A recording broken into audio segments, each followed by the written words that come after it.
Role of economic institutions in agricultural development.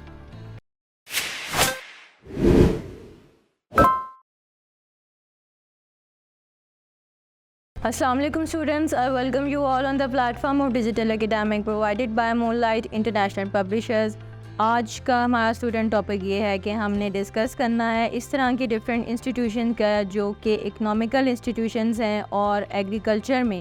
کی development میں یا ایگریکلچر کی صنعت میں یا ایگریکلچر کی فیلڈ میں وہ کیا امپورٹنٹ رول ادا کرتے ہیں. تو ہم سٹارٹ کرتے ہیں آج کا اپنا لیکچر. اس طرح کے انٹرنیشنل اکنامک آرگنائزیشن یہ ایسی آرگنائزیشن ہوتی ہیں جو پرووائڈ کرتی ہیں ان ملکوں کو مدد پرووائڈ کرتی ہیں جو کہ تاکہ جو ورلڈ وائڈ اکنامک گروتھ ہے اس میں امپروومنٹ آ سکے یا اس میں ڈیولپمنٹ ہو سکے. ان آرگنائزیشنس کا مین فوکس یا ان کا مین مقصد یہ ہوتا ہے کہ ان ملکوں کی مدد کی جائے یا ان ملکوں کے ساتھ تعاون کیا جائے تاکہ وہ اکنامک سیکٹر میں بہتری لا سکیں, اور اس اکنامک سیکٹر کا ایک حصہ ایگریکلچر بھی ہے. تو یہ ان ملکوں کو مدد فراہم کرتی ہیں جہاں پہ ایگریکلچر پروڈکٹس پوزا یعنی ایگریکلچر انڈسٹری کو اسٹرانگ ہونے کی ضرورت ہے. وہاں پر یہ مدد فراہم کرتی ہیں کس سینس میں کہ جو ڈیٹا یا جو بھی انفارمیشن کلیکٹ کر رہے ہیں وہ شیئر کرتی ہیں یہ گلوبلی تاکہ زراعت میں بہتری لائی جا سکے اور اس کی پروڈکشن میں اضافہ کیا جا سکے. اس کے علاوہ یہ ملکوں کو دوسرے ممالک کو جو ڈیولپنگ کنٹریز ہیں ان کو فنڈز بھی مہیا کرتے ہیں تاکہ وہ جدید زراعت کی ٹیکنالوجی خرید سکیں. اس میں انویسٹ کرتے ہیں یہ لوگ تاکہ مقصد ان کا یہ ہوتا ہے کہ ییلڈ یا پروڈکشن کو امپروو کیا جا سکے, اس کی کوالٹی کو امپروو کیا جا سکے جو زراعت سے حاصل ہو رہی ہیں فصلیں نے, یا اس کے علاوہ جو نیوٹریشنس ویلیو ہے اس کی یعنی کہ غذائیت سے زیادہ بھرپور فصلیں اگائی جا سکیں. اس طرح کی ایک آرگنائزیشن FAO ہے یعنی کہ فوڈ ایگریکلچر آرگنائزیشن, اور یونائٹڈ اسٹیٹس کی یہ ایک آرگنائزیشن ہے. اس کا مقصد بھی یہی ہے, اس کا مین ایم یہی ہے کہ گلوبلی ایک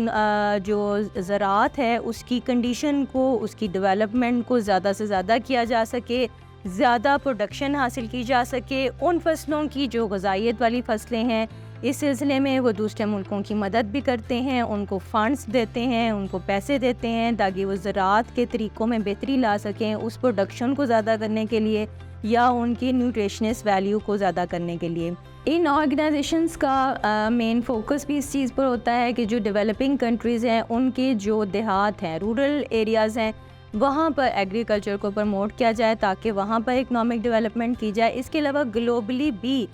زراعت کو زیادہ سے زیادہ ڈیولپ کرنے کی کوشش کی جاتی ہے. اس کے علاوہ یہ فیئر ٹریڈ پریکٹس کو پروموٹ کرتے ہیں یعنی کہ کسان کے لیے اوپن چوائس دیتے ہیں تاکہ وہ فصلیں بیچیں ان کے پاس آ کے, اور ان کی معیاری جو قیمت ہے اچھی قیمت ان کو ادا کی جاتی ہے. اس کے علاوہ ان کا مقصد یہ بھی ہوتا ہے ان آرگنائزیشنز کا کہ ٹریڈ بیریئرز ختم کر دیے جائیں تاکہ جو کسان فصلیں پیدا کر رہے ہیں وہ انٹرنیشنل لیول پر ان کی تجارت کر سکیں, ان کو بیچ سکیں اور اکانومی کو بہتر کر سکیں, اسٹرانگ کر سکیں یا سپورٹ دے سکیں. اس کے علاوہ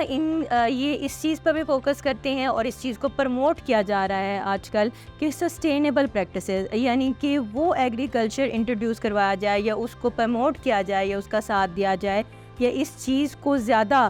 نالج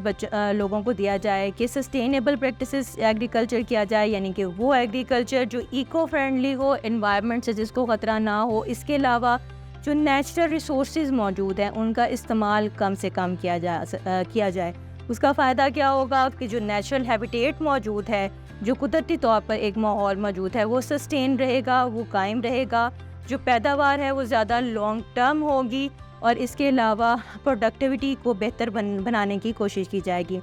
انشاءاللہ نیکسٹ لیکچر میں نیکسٹ انفارمیشن کے ساتھ. اللہ حافظ.